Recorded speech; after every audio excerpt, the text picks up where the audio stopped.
Hey mga lods, magluto tayo ngayon ng chicken Korean barbecue. Ito lang yung barbecue na hindi ko nalulutuin sa uling. Ayan. Yan. Minarinate ko na to siya. Nilagyan ko na ng kalamansi. Kasi itong lemon gagamitin ko maya para sa lemonade namin. Ito siya. Ito yung ipapride ko lang to. Hindi na siya lulutuin sa uling yung mga lods ha. Ipapride lang siya. Tapos after ma-fry siya, pag na prito mo na siya lahat, hanguin mo. Tapos yung natitirang excess mantika dito na pinagprituhan, haluan nyo lang siya ng ketchup, paminta powder, tapos sugar, mix nyo lang doon. Tapos after niya na may prito, ibalik nyo dito sa kumulong, kumulong ketchup na. Yun, para mako-coat siya. Pagkatapos mako, tapos ayun, pakuluin nyo lang siya saglit, kasi para papasok, sisiksik lahat doon yung mga sauce doon sa chicken. After nun, ayun, hanguin nyo na siya. Kaya ayun, kakainang time na after maluto. Mamaya pag naluto, papakita ko sa iyo kung anong itsura ng Korean chicken barbecue ko mga ludi. Yun lang. Yan na mga lods, done na ako nagluto ng Korean chicken barbecue. Ayan na siya, tapos na siya. Ayan, ito na siya, tapos na. Tapos meron ako ditong sesame seeds, ayan. Nabili lang ng anak ko ng 10 piso. Sa palengke ito pinabili. Tapos, ayan, naka-prepared na rin ako ng mga, ayan, spring onions or dahon ng sibuyas. Tapos, ilalagay ko na to siya sa mangkok namin or kung saan nyo ilagay kung magluluto kayo nito. Hindi ko na pinakita kanina mga lods yung proseso kasi sobrang dali lang naman siya gawin. Kaya, ayun, mamaya ipakita ko sa inyo pag nalagyan ko na siya ng sibuyas at saka sesame seeds sa taas. Wala lang, pang decoration lang. Ayan, ilagkukuha lang ako ng mangkok mga lodi. Tapos, mamaya, i-prepared ko lang siya, i-plating ko lang siya, tapos pakita ko sa inyo yung itsura mamaya kung okay ba sa inyo, kung maganda ba tingnan sa inyo. At ito na mga lodi ko, ang ating chicken Korean barbecue. Diba? Simple lang lutuin, napakadali lang mga lodi. Kahit anong part ng chicken pwede dito, pero kung meron kayong mga hita na area na part sa chicken, much better. Pwede din dito, liempo.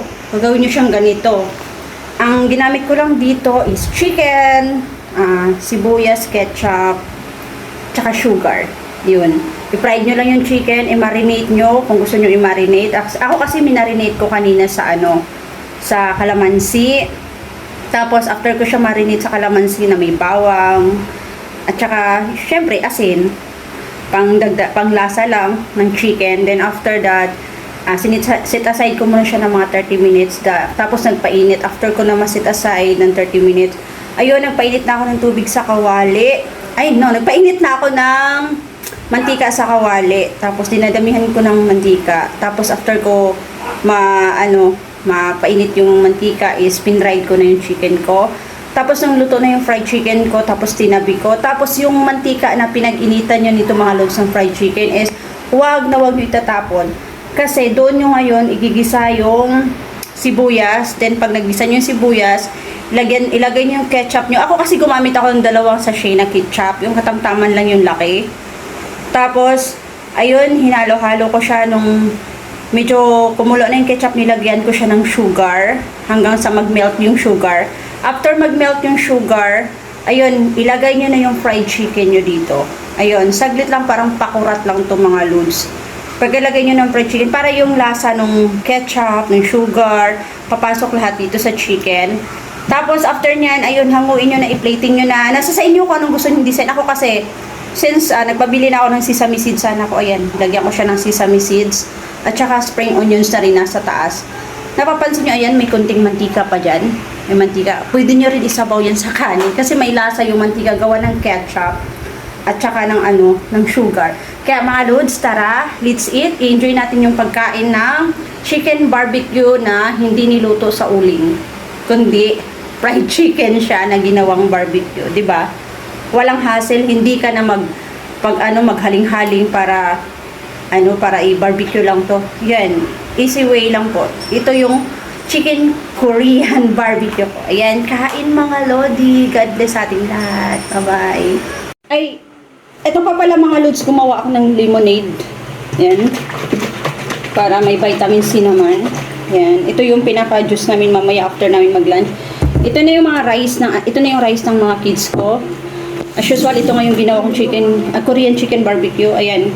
Kakain na kami mga lodi. Mamaya ulit, mag-risbakan ulit tayo. At saka follow to follow. Please like and follow my video. At saka sa mga posts. Tsaka sa inyo din po.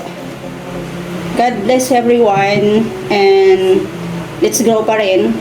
Support each other pa rin mga lodi. At ayan, lunchtime na. 11 o'clock na ngayon. Kaya ayun, kakain na kami. Para mamaya, actually dapat maaga pa ako nagluto kaso na busy nga ako kanina sa mga reply tsaka watch ng mga video. Since nakapaglaban naman ako din kahapon, tinulungan ako ni Bunso kaya ngayon, ayun, may time na naman ako, upuan na naman, bangkuan ko na naman kayo mamaya para mag-watch ng mga video at saka mag-follow na rin. God bless everyone.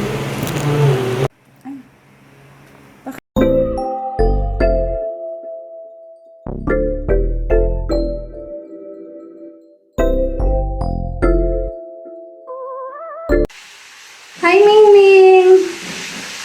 Ayan, pinaliguan ni Bunso si Mingming. Hindi makita si Mingming eh. Excuse. Ayan, diba? Enjoy si Mingming ah! Naka-hold pa yan sa bakit? Ang bait! Ayan, anong sabon ni Mingming? Johnson. Pakita mo yung Johnson's ni Mingming, be. Oh my God! Oh, galingan mo ate ha, para may fresh na si Mingming. Tapos yung towel niya mamaya ha. Ready yung towel niya. Oh, enjoy lang si Mingming namin ba? Cute talaga oh. Ang behave, gustong gusto din liguan.